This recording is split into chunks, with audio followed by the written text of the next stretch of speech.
శుభాకాంక్షలతో ఈరోజు దేవుని యొక్క మాటలకు మనము వెళదాం. ఆమేన్, హల్లెలూయా. కాబట్టి ఈ పునరుత్థాన దినమునందు యేసుక్రీస్తు పునరుత్థానుడైనటువంటి కార్యాలను మనం ధ్యానించుకోవడం మంచిది. దేవాది దేవుడు యేసుక్రీస్తు ఈ లోకములో పాపులను ప్రేమించి పాపుల యొక్క కార్యము విడుదల దేవుడు దయచేయనట్టుగా, పాప విమోచన కలగజేయనట్టుగా యేసుక్రీస్తు ఈ లోకములో ఆయన వచ్చి కల్వారి శిలువలో ఆయన తన ప్రాణాన్ని మన కొరకు పెట్టాడు. దానికి కారణం ఏంటంటే యేసుక్రీస్తును రమ్మని, దేవుని రమ్మని ఎవరు పిలవలేదు, కానీ ఆయనే మనల్ని ప్రేమించి లోకానికి వచ్చి తన ప్రాణాన్ని పెట్టిన గొప్ప ప్రేమ గల దేవుడు. హల్లెలూయా. ఆయన ఈ లోకములో ఆయన 33.5 సంవత్సరం బ్రతికి 3.5 సంవత్సరం సేవ చేసే సమయంలో ఆయన చెప్పాడు, నేను తిరిగి లేస్తాను. హల్లెలూయా. నేను సిలువలో మరణిస్తాను, 3వ దినమున నేను తిరిగి లేస్తాను అని చెప్పినట్టే ఆయన లేచాడు. ఆయన చెప్పినట్టే ఆయన లేచాడు. కాబట్టి ఈరోజు చాలా మంది చెప్పారు కానీ ఏం చేయడం లేదు, లేవడం లేదు. కాబట్టి చరిత్రను తిరగ రాసిన దేవుడు, చరిత్రలో ఇంతవరకు చనిపోయిన వారు లేచినట్టుగా చరిత్రే లేదు. కానీ యేసయ్య ఈ రోజు కూడా ఆయన సమాధి ఖాళీగా ఉంది. ఆమేన్, హల్లెలూయా. ఒక వాక్యాన్ని చదువుకుంటాం. మత్తయి రాసిన సువార్త 28వ అధ్యాయము 6, 7 వాగ్దాన వచనాలను మనం చదువుకుంటున్నాం. ఈ మత్తయి రాసిన సువార్త 28వ అధ్యాయము 6, 7. ఆయన ఇక్కడ లేడు, ఆయన ఇక్కడ లేడు, తాను చెప్పినట్టే ఆయన లేచి ఉన్నాడు, ఆయన లేచి ఉన్నాడు. రండి, ప్రభు పండుకొనిన స్థలము చూచి త్వరగా వెళ్ళి ఆయన మృతులలో నుండి లేచి ఉన్నాడని ఆయన శిష్యులకు తెలియజేయడి. ఇదిగో ఆయన గలియాలోనికి మీకు ముందుగా వెళ్ళుచున్నాడు,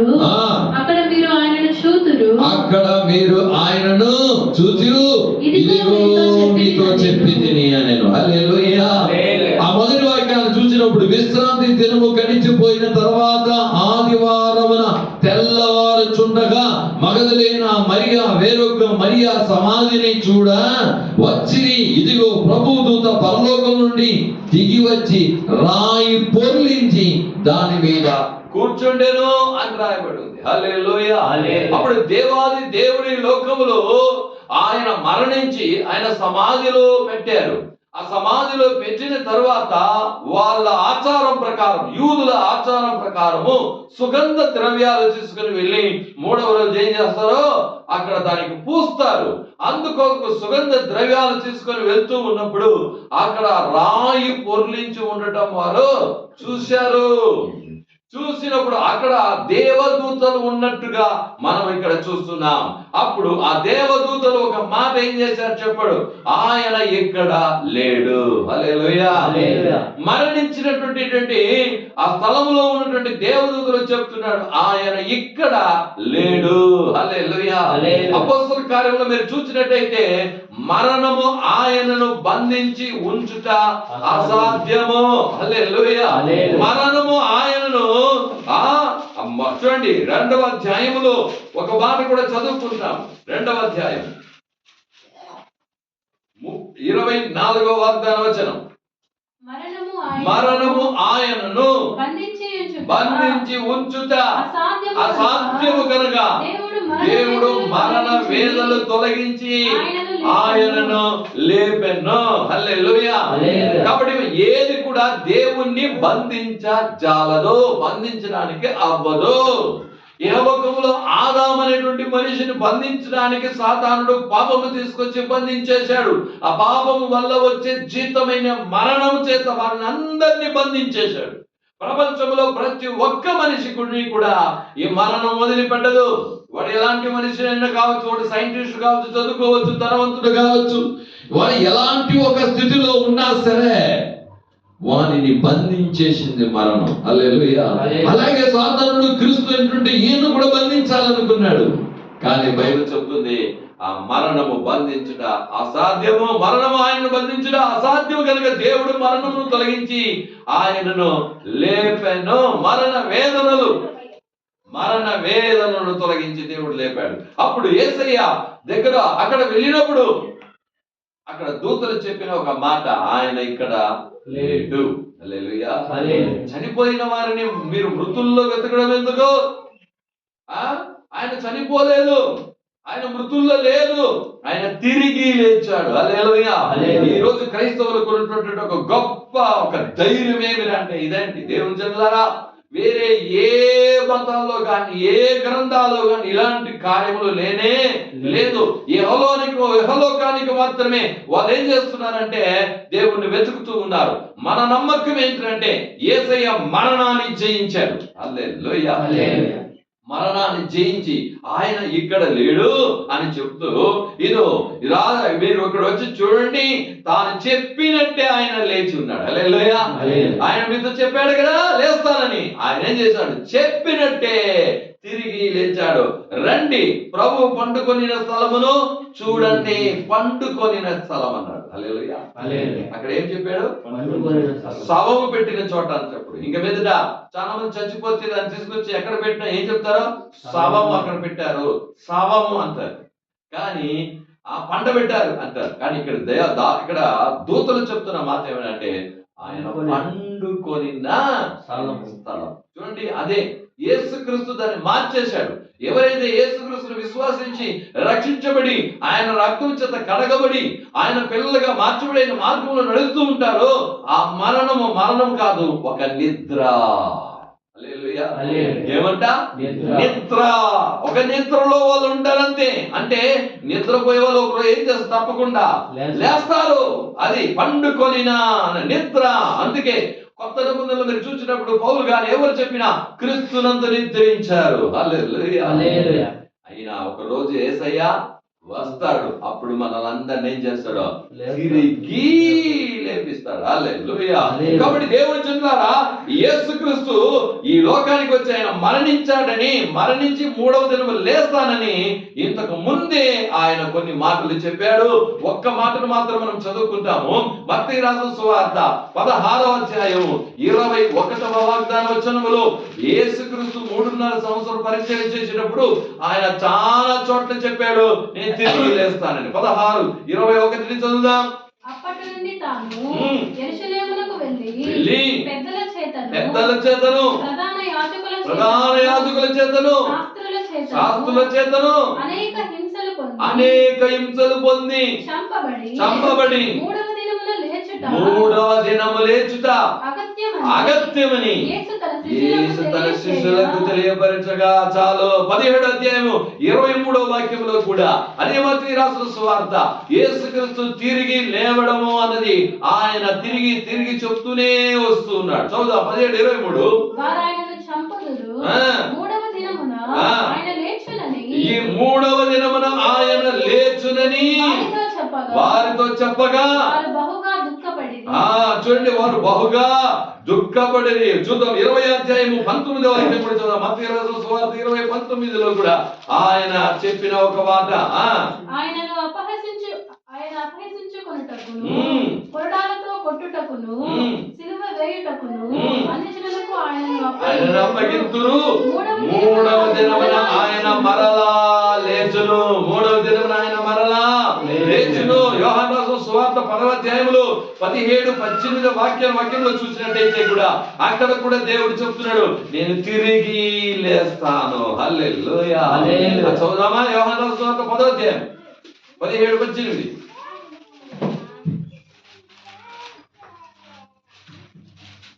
నేను దాని మరలా తీసుకొనున్నట్లు నా ప్రాణమును పెట్టుచున్నాను. ఇందువలననే నా తండ్రి నన్ను ప్రేమించుచున్నాడు. ఎవడును నా ప్రాణమును తీసుకొనడు. నా అంతటా నేనే దానిని పెట్టుచున్నాను. దాని పెట్టుటకు నాకు అధికారము కలదు.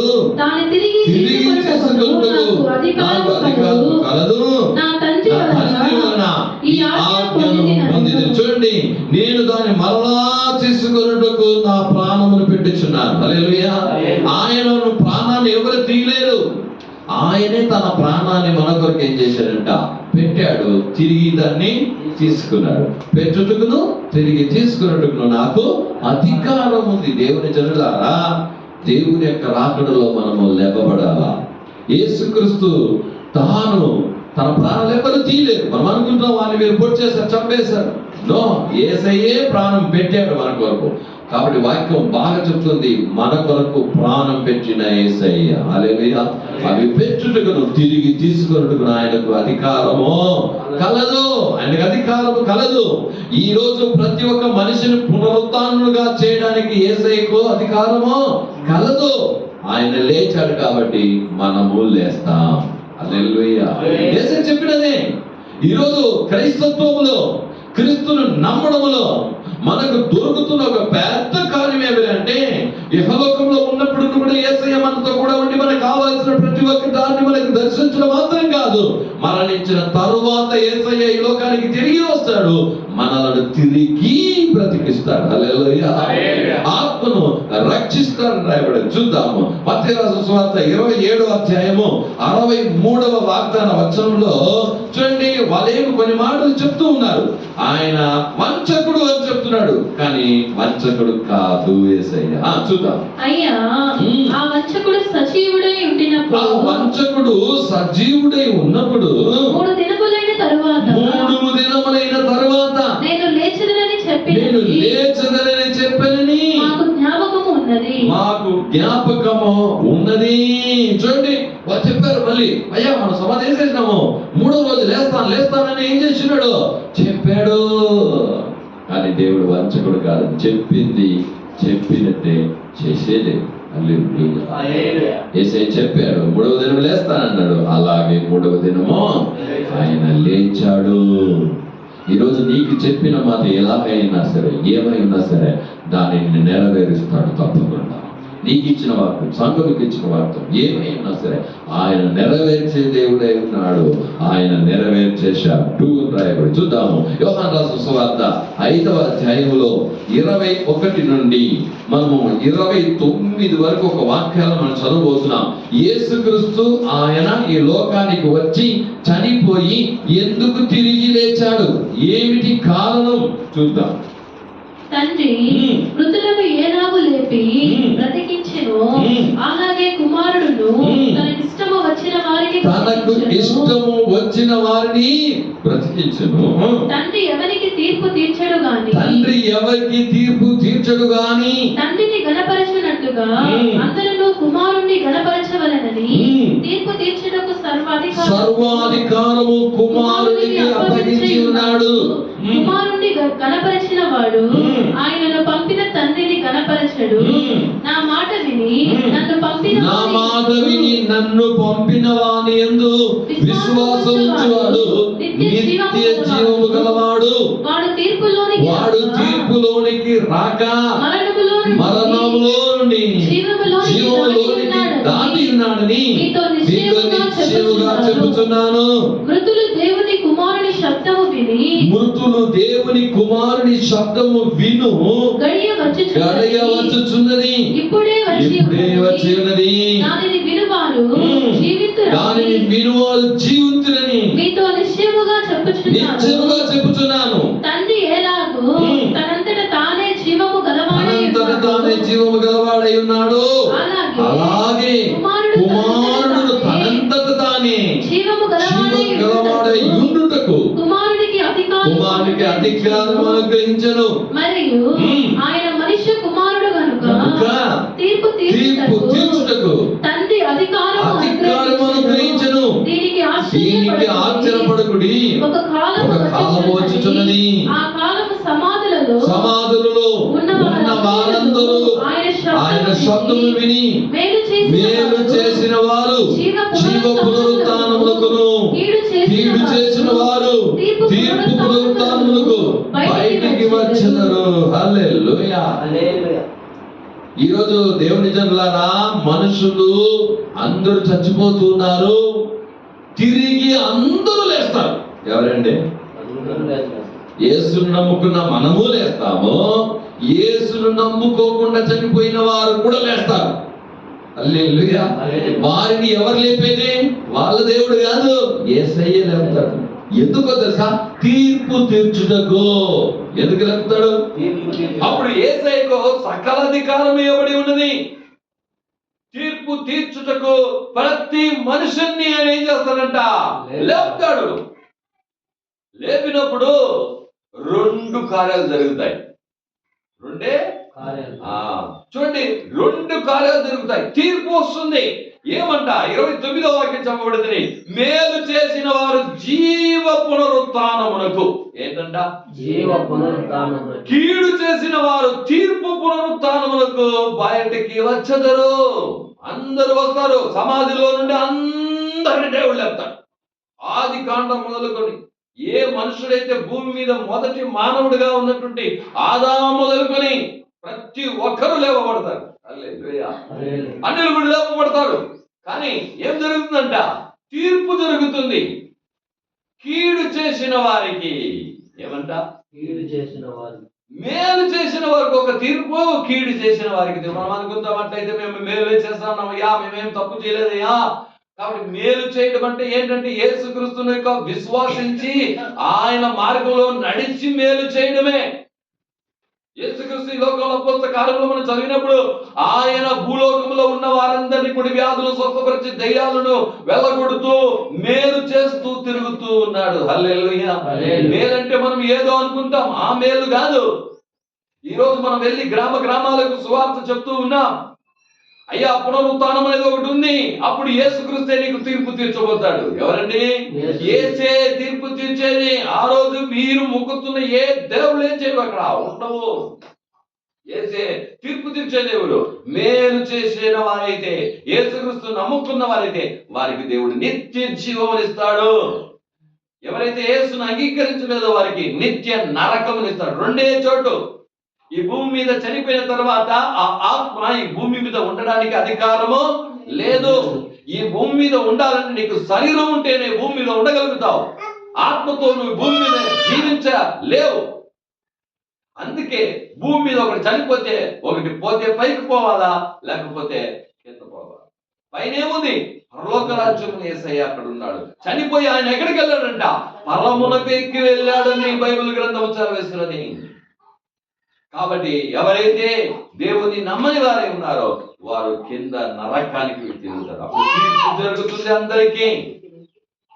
కాబట్టి ఈ వాక్యం చెప్పబడుతున్నది 29వ వాక్యములో మనం చదివినట్టు యోహాను 5:29లో మేలు చేసిన వారు జీవ పునరుత్థానమునకు, కీడు చేసిన వారు తీర్పు పునరుత్థానమునకు బయటికి వచ్చెదరు అని రాయబడింది. చూద్దాం. యోహాను రాసిన సువార్త 11వ అధ్యాయము 25-26వ వాగ్దాన వచనం. యేసుక్రీస్తును మేము ఎందుకు నమ్మాలా? యేసుక్రీస్తును మనం ఎందుకు అంగీకరించాలా?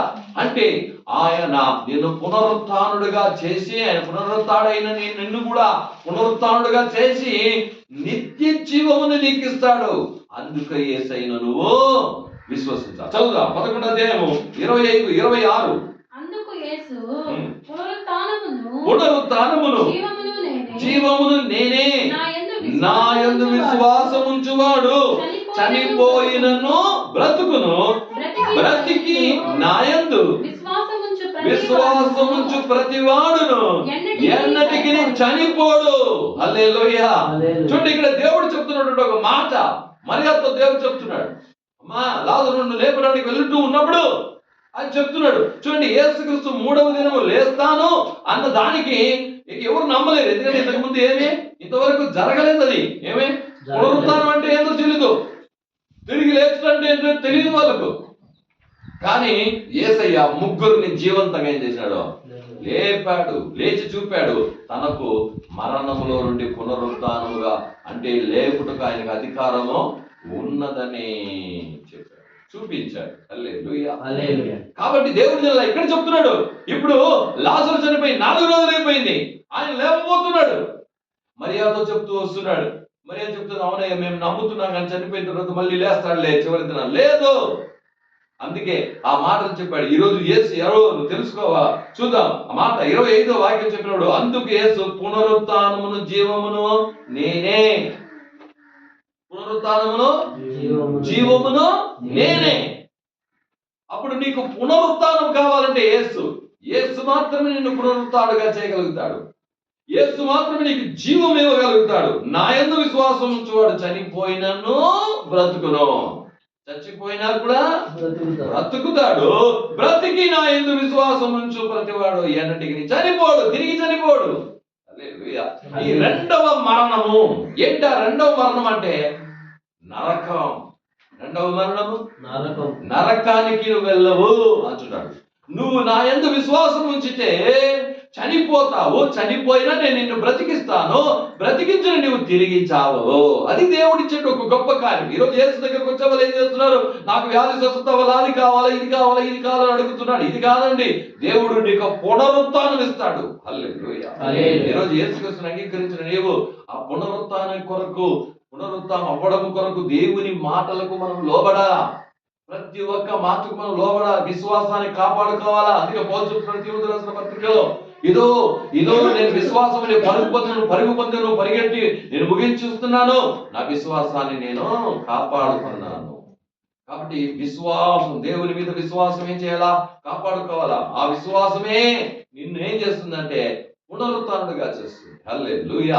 అందుకే తిరిగి నువ్వు చనిపోవు అన్న మాట చూద్దాము. హెబ్రీయులకు రాసిన పత్రిక 2వ అధ్యాయంలో 3-4 వాక్యాలు చదివినప్పుడు యేసుక్రీస్తు పునరుత్థానుడైనాడు అని చెప్పి యేసుక్రీస్తు దగ్గర ఉన్నటువంటి అపోస్తలులైనటువంటి వారు వెళ్ళి అనేకులకు సాక్ష్యం చెప్పారు. అనేకులకు సాక్ష్యం చెప్పారు. మీరు 1 యోహాను 1వ అధ్యాయం 1-2 వాక్యములో మీరు చూసినట్లయితే ఆ యేసును మేము చూసాము, ఆ యేసును మేము తాకాము, ఆయన మాట్లాడిన మాటలు మేము విన్నాము, ఆయన మరణించడం మేము చూసాము, తిరిగి లేచిన తర్వాత కూడా మేము చూసామని సాక్ష్యం చెప్పడానికి వచ్చాము. ఆ తర్వాత యేసుక్రీస్తు చనిపోయిన తర్వాత వాళ్ళు వెళ్ళి ప్రసంగించేది ఏమనంటే, యేసుక్రీస్తు నీకోసం చనిపోయాడు, నీకోసం పాతిపెట్టబడ్డాడు, నీకోసం తిరిగి లేచాడన్న సువార్తని ప్రకటించారు. చూద్దాం. హెబ్రీయులకు రాసిన పత్రికలో 2వ అధ్యాయంలో 3-4 వాక్యంలో పౌలు చెప్తున్నటువంటి ఒక మాట చదువుదాం. ఇంత గొప్ప రక్షణను మనము నిర్లక్ష్యము చేసిన ఎడలా ఎలాగ తప్పించుకొనుము? అట్టి రక్షణ ప్రభువు బోధించుట చేత ఆరంభమై దేవుడు తన చిత్తానుసారము సూచక క్రియల చేతను మహత్కార్యముల చేతను నానా విధములైన అద్భుతముల చేతను పరిశుద్ధాత్మ వరములను అనుగ్రహించుట చేతను వారితో కూడా సాక్ష్యం ఇచ్చుచుండగా వారి చేత మనకు దృఢపరచబడెను. ఆమేన్. హల్లెలూయా. అప్పుడు యేసుక్రీస్తు జీవంతంగా ఉన్నాడు ఈ రోజు వరకు. హల్లెలూయా. ఆయన చనిపోయిన ఒక దేవుడు కాదు, ఈ రోజు వరకు ఆయన జీవిస్తూ ఉన్నాడు, మన మధ్యనే ఉన్నాడు, మనతో కూడానే ఉన్నాడు. అందుకే చెప్పాడు, 2-3 నా నామమున ఎక్కడ కూడి ఉందరో వారి మధ్యలో నేను వస్తానన్నాడు. ఈరోజు మన మధ్యలో యేసయ్య ఉన్నాడు అన్నది మనకు సాక్ష్యం ఇచ్చేవాళ్ళు అందరూ. ఏమి? యేసు పునరుత్థానుడయ్యాడని మేము మా కన్నులు చూసాము, మా చేతులు తాకి చూసాము, మా చెవులు ఆయన మాటలు వినింది అని సాక్ష్యం చెప్పారు. ఈరోజు కూడా యేసు జీవంతంగా ఉన్నారన్న కార్యము ఈ రోజు వరకు ప్రపంచమంతా, ఆ రోజు అక్కడ యెరూషలేములో మాత్రమే చెప్పబడినది, కానీ ఈ 2025 సంవత్సరం చూసినట్టయితే పూర్తి ప్రపంచంలో, ఎక్కడ? పూర్తి ప్రపంచంలో యేసయ్య బ్రతికే ఉన్నాడన్న దానికి సాక్ష్యాలు ఉన్నాయి. ఈ రోజు కూడా సాక్ష్యము. యేసయ్య నన్ను ముట్టాడు, నన్ను స్వస్థపరిచాడు, నన్ను విడుదలించాడు. అప్పుడు యేసయ్య శరీరంలో ఉన్నప్పుడు మాత్రం అద్భుతాలు కాదు, ఆయన చనిపోయి తిరిగి లేచాడు కాబట్టి, ఆయన మన మధ్యన ఉన్నాడు కాబట్టి ఆ అద్భుతాలు ఈ రోజు కూడా ఏం చేస్తున్నాయి? జరుగుతూ ఉన్నాయి. ఆ రోజులు స్వస్థపడిన విధంగా ఈ రోజులు స్వస్థపడుతున్నారు. ఆ రోజులు భయంకరమైనటువంటి దయ్యాల చేత పీడింపబడిన వారు విడుదల పొందిన విధంగా ఈ రోజు కూడా విడుదల పొందుతున్నారు. కారణం ఏంటి? యేసయ్య జీవంగా ఉన్నాడని సాక్ష్యం మనకు తెలియపరుస్తుంది. హల్లెలూయా. అప్పుడు యేసయ్య చనిపోయి తిరిగి లేచాడని సాక్ష్యం. అపోస్తల కార్యములు 1వ అధ్యాయం 3-9 వాక్యంలో మనం చదివినట్టయితే యేసు ప్రభు తిరిగి లేచేటాడు, ఎన్ని రోజులు ఆయన ఇక్కడ ఉన్నాడు, ఏం చెప్పాడు అన్న మాటలను మనం చూద్దాం వేగంగా. అపోస్తల కార్యములు 1వ అధ్యాయం 3-9 వరకు. ఆయన శ్రమ పడిన తర్వాత 40 దినముల వరకు వారికి అగపడుచు దేవుని రాజ్య విషయమును గూర్చి బోధించుచు అనేక ప్రమాణములను చూపి వారు తన్ను తాను సజీవులుగా కనబరుచుకొని ఎన్ని రోజులు ఉన్నాడంట? 40 రోజులు. ఎన్ని రోజులు ఉన్నాడు అక్కడ? అందరికి కనబడ్డాడు, చాలా మందికి కనబడ్డాడు. పౌలు చెప్తున్నాడు ఆయన అందరికి కనబడదు, దగ్గర 500 మందికి కనబడ్డాడు. ఎంత? 500. కాబట్టి మనం అనుకుంటే అపోస్తలులకు కనబడ్డారు, అపోస్తలులకు చెప్పినట్టు వీళ్ళు వాళ్ళ శిష్యులే కాబట్టి ఊరికే మత ప్రచారానికి కొరకు ఏదైనా చెప్తారేమో అనుకోవచ్చు. కానీ 40 రోజులు తన్ను తాను కనబరుచుకున్నాడంట. హల్లెలూయా. ఎంతమంది? 500 మంది తన జీవనంతంగా ఉండడాన్ని, ఆయన పరమునకు కొనిపోయేదాన్ని చూచిన వాళ్ళు ఎంతమంది అంటే 500 మంది. ఎంతమంది అండి? చెప్తున్నా చూడండి. మళ్ళీ 4వ వాక్యం చదువుదాము. ఆయన వారిని కలుసుకొని ఇలాగూ ఆజ్ఞాపించెను,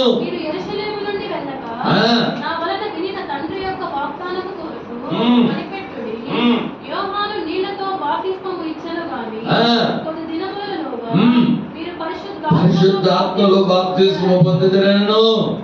కాబట్టి వారు కూడి వచ్చినప్పుడు ప్రభువా, ఈ కాలమందు ఇశ్రాయేలునకు రాజ్యమును మరలా అనుగ్రహించదవా అని ఆయన అడుగగా, ఆయన కాలములను సమయములను తండ్రి తన ఆధీనమందుంచుకొని ఉన్నాడు. వాటిని తెలుసుకొనుట మీ పని కాదు. అయినను పరిశుద్ధాత్మ మీ మీదికి వచ్చినప్పుడు శక్తి నొందుదురు గనుక యెరూషలేములోను యూదయ సమార్య దేశమందంతటను భూదిగంతముల వరకును నాకు సాక్షులై ఉందురని. 9వ వాక్యం. ఈ మాటలు చెప్పి వారు చూచుచుండగా ఆయన ఆరోహణమాయను. అప్పుడు వారి కన్నులకు కనబడకుండా ఒక మేఘము ఆయనను కొనిపోయెను. హల్లెలూయా. ఈ మాటలన్నీ చెప్పిన తర్వాత ఆయన ఆరోహణుడైన ఎక్కడికి వెళ్ళండి? పరలోకానికి ఎక్కి వెళ్ళాడు. ఒక మేఘం ఆయన ఏం చేసిందంట? కొనిపోయింది. వాళ్ళందరూ చూస్తూనే ఉండగా మళ్ళీ వచ్చి దేవదూతలు చెప్పారు, మీరు ఎందుకు పైకి చూస్తున్నారు? ఎట్లయితే ఆయన ఇక్కడి నుండి పైకి వెళ్ళాడో అదేలాగా తిరిగి ఆయన ఏం చేస్తాడు? వస్తాడు. హల్లెలూయా. ఆయన తిరిగి వస్తాడు. వచ్చి ఏం చేస్తాడండి? తాను ఎవరైతే నమ్మారో, విశ్వసించారో, వెంబడించారో వాళ్ళని తీసుకుపోవడానికి వస్తాడు. తీసుకుపోయి నిత్యమైనటువంటి పరలోక రాజ్యంలో ఆయన పెంచుకుంటాడు. హల్లెలూయా. చూద్దాం, చివరికి ఒక మాట చదువుకొని ముగిద్దాం. ప్రకటన గ్రంథం 1వ అధ్యాయము 18వ వాక్యం. నేను మొదటి వాడను కడపటి వాడను జీవించు వాడను మృతుడనైతేని గాని ఇదిగో యుగయుగములు సజీవుడై ఉన్నాను. మరియు మరణము యొక్కయు పాతాళలోకము యొక్కయు తాళపు చెవులు నా స్వాధీనములో ఉన్నవి. హల్లెలూయా. నేను మరణించాను గాని తిరిగి లేచాను. ఏమంట? ఇదో యుగయుగములు సజీవునై ఉన్నాను. యుగయుగములు సజీవునై ఉన్నాను. హల్లెలూయా. ఏమంట? యుగయుగములు సజీవుడినై నేను ఉన్నాను అంటున్నాడు. ఈ మరణము పాతాళం యొక్క తాళపు చెవులు నా చేతిలో ఉంది. హల్లెలూయా. ఈరోజు నువ్వు మరణాన్ని జయించగలుగుతావా? మరణాన్ని జయించేంత విశ్వాసము, ప్రార్థన, భక్తి, లోబడతనం లేకుండా నువ్వు అనుకోమాక. మరణం భయంకరమైనదని బైబిల్ చెబుతుంది. కాబట్టి ఆ మరణాన్ని నువ్వు జయించావు. ఈ పునరుత్థాన దినమున మనం ఏమడగాలి దేవుని దగ్గర? ఈ పునరుత్థాన దినమున కొంతమంది పునరుత్థాన దినమున వచ్చేసి, ప్రభువా నాకు అది జరగాలి, ఇది జరగాలి, ఆ వ్యాధి పోవాలా, ఆ బంధకాలు పోవాలి, ఈ కార్యాలు పోవాలా. కానీ పునరుత్థాన దినమున ఒక కార్యం వేసే చేశారు. ఈరోజు మనం అందరం కూడా అది చేయమనగా. హల్లెలూయా. లూకా రాసిన సువార్త 24:31.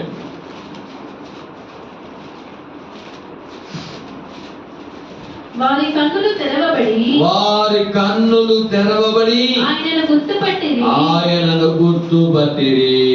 చూసావా, వారి కన్నులు తెరవబడి. ఎప్పుడు ఈ అద్భుతం ఎప్పుడు చేశాడు?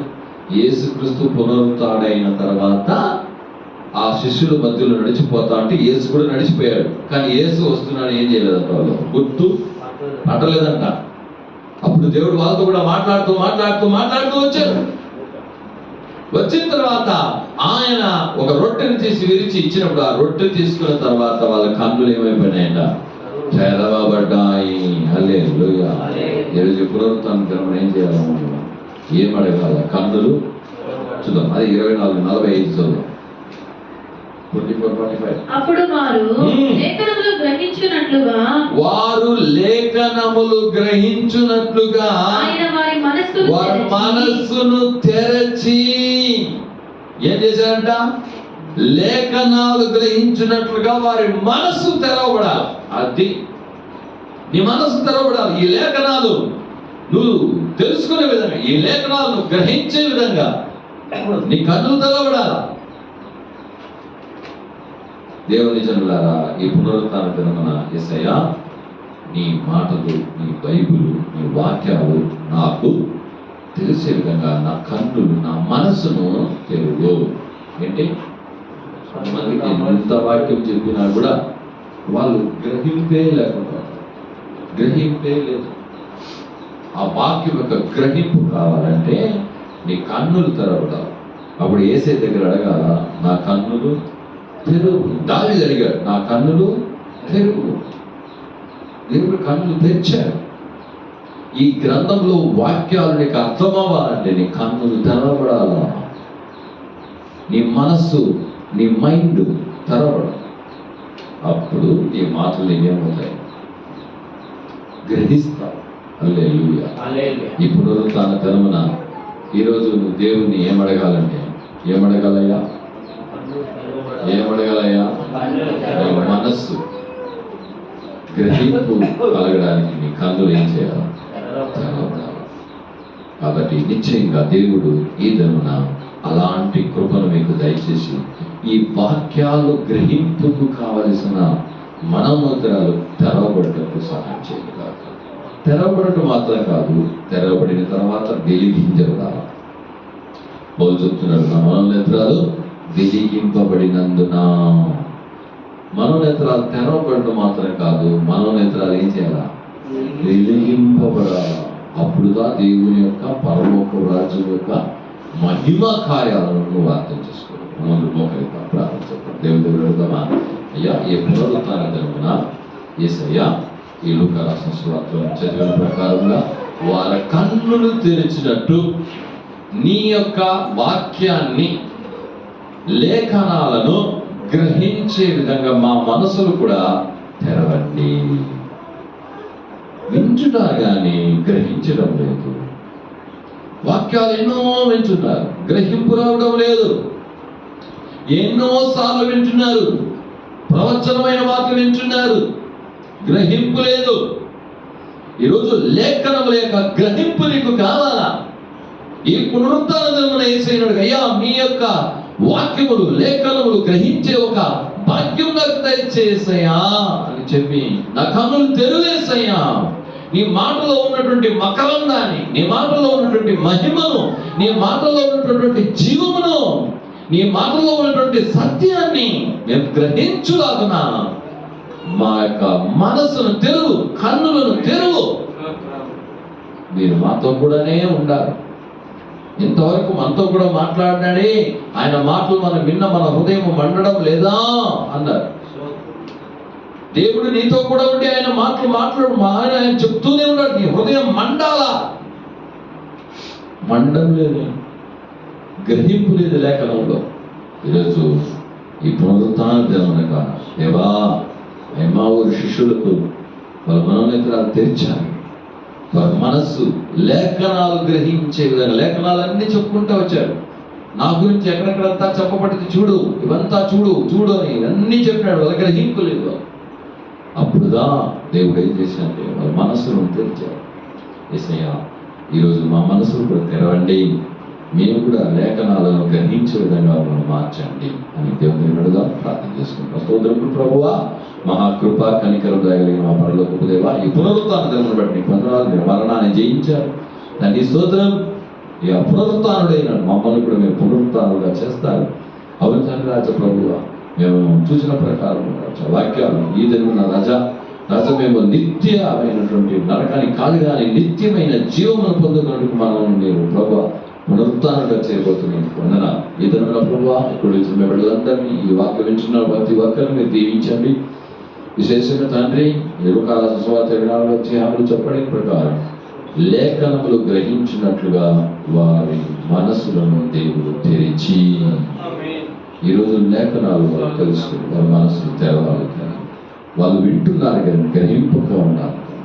తండ్రి వాళ్ళు గ్రహించే విధంగా ఇక్కడ గురించిన ఈ మాట వింటున్న ప్రతి ఒక్కరి యొక్క ఆంతర మనోనేత్రాలు తెరిచి గ్రహింపును లేఖనాలు అర్థం చేసుకుని గ్రహింపును వారికి దయచేసి ఆశ్రయించిన ఇప్పుడు ఒక్కొక్కరి పేరు వేరు బట్టి బలపరచండి. ఆశ్రయించడం సమాధానం దయచేయండి. ఈ వారం జరగబడి ప్రతి ఒక్క కుడిక ప్రతి ఒక్క కార్యాలన్నీ ఈ చేతికి అప్పగిస్తున్నాం. ఆశ్రయించి దీవించి నడిపించి గొప్ప కార్యం చేయండి. మన ప్రభువు రక్షకుడైన యేసుక్రీస్తు నామమున చేత అడిగి వేడుకొనుచున్నాము తండ్రి. ఆమేన్. నా ప్రాణ